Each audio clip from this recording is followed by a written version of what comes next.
2025年6月下旬，全球局势瞬息万变，国际新闻的节奏往往得跟着川普的脚步走。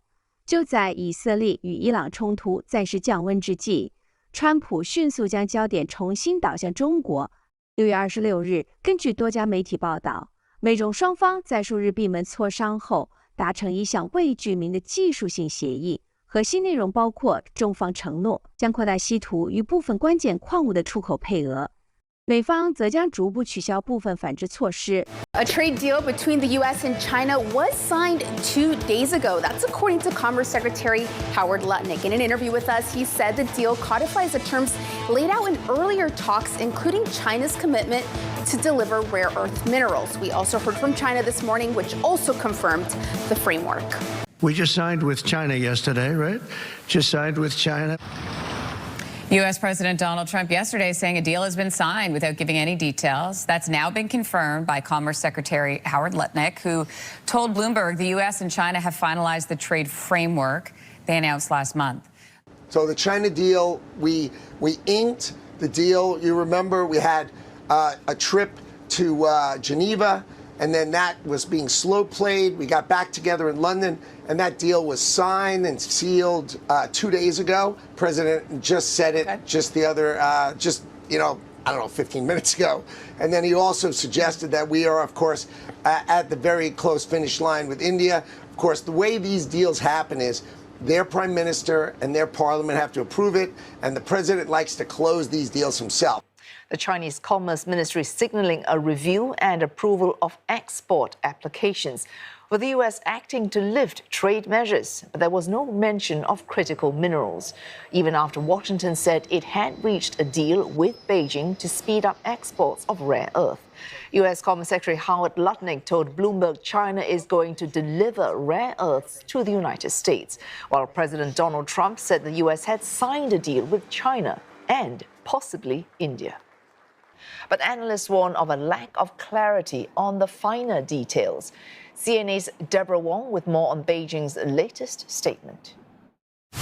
China's statement is actually a lot more measured, while China's Commerce Ministry did confirm that both sides have come to an agreement on details of the framework. They'd actually stopped short at saying that they will be expediting shipments of rare earths to the U.S. specifically. It only said it will strengthen the review and approval of such export applications in accordance with the law.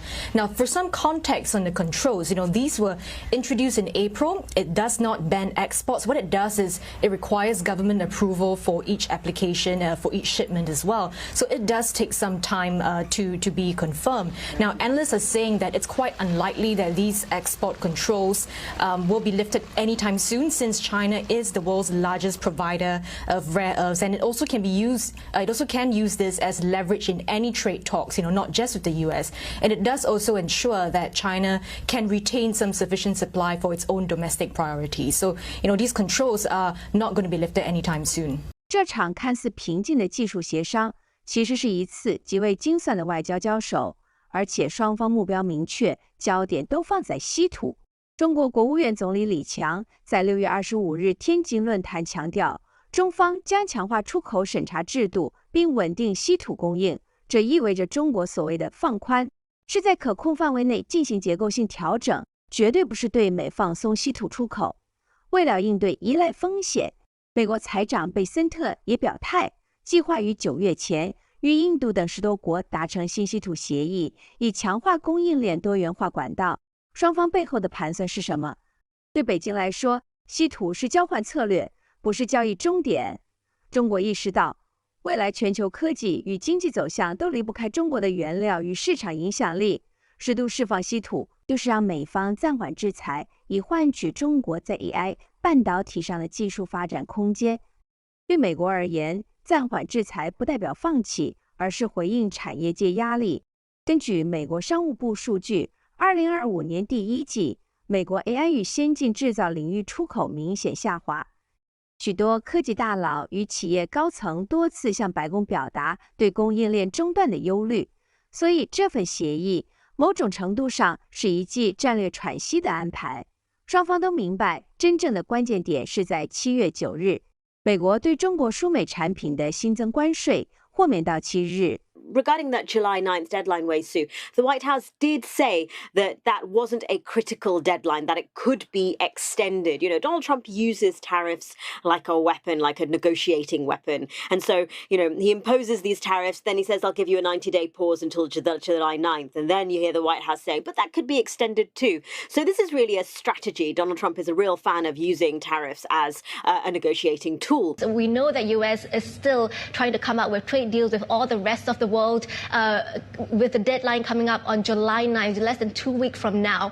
But with the Chinese deal, the deadline was in August for the temporary truce to expire, and yet the two countries had gone ahead and signed this deal way ahead of the deadline. So that's really interesting. But you look at how markets has been responding so far, you look at how futures were trading, actually pretty muted, and it shows that, you know, if tariffs had ratcheted up in August, that's really going to be a negative surprise. But I think investors are already pricing in the expectation that things are going to remain status quo. And that's what we are hearing now. It doesn't seem like there are huge breakthroughs from this deal. They are just putting into words and codifying whatever they had already agreed on. So not much actually has changed. 外界普遍预期，川普可能在其中选举前重新强硬出手，升高贸易压力。那么中国可能如何应对？不少分析认为，稀土仍是北京手中最具战略价值的一张牌。但此时，美方也正试图打开另一扇门，寻求更多突破。根据路透与卫报的报道，美方在此次稀土出口协议谈判中已提出多项技术性要求，包括提升稀土出口制度的透明度，以及建立明确的技术授权机制。消息人士透露，华府希望中方能对提炼技术采取更开放的态度，纳入技术转移与授权加速等具体条款。尽管目前相关细节尚未正式公开，整体来看，美中双方对于稀土精炼技术专利的谈判仍处于非正式甚至模糊的阶段。但从框架性协议与近期中方释出的政策信号可以推测，这极可能已是美方长期布局中的一环。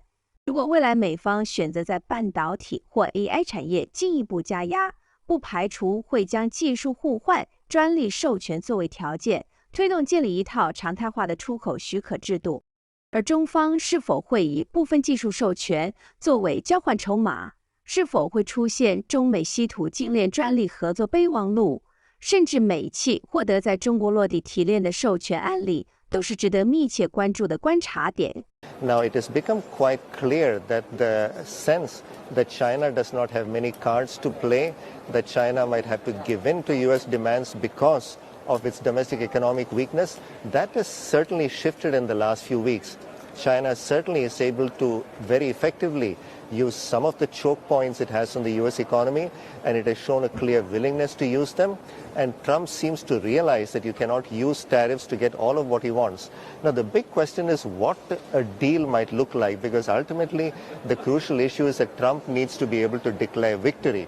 I think at the beginning of this process, he was looking for almost unconditional surrender from China. That is clearly not going to happen, but he still needs to declare victory. Where I think we might end up with is a level of tariffs that is probably much greater in China than in other countries, but perhaps a deal that folds in other elements that Trump has talked about when he talks about using tariffs as an instrument of policy. It's worth keeping in mind that Trump has around him people who he pays attention to, some very tough China hawks. So I think the notion of taking tariffs on China down to the levels that they are against other U.S. Trading partners, I think is not in the cards really.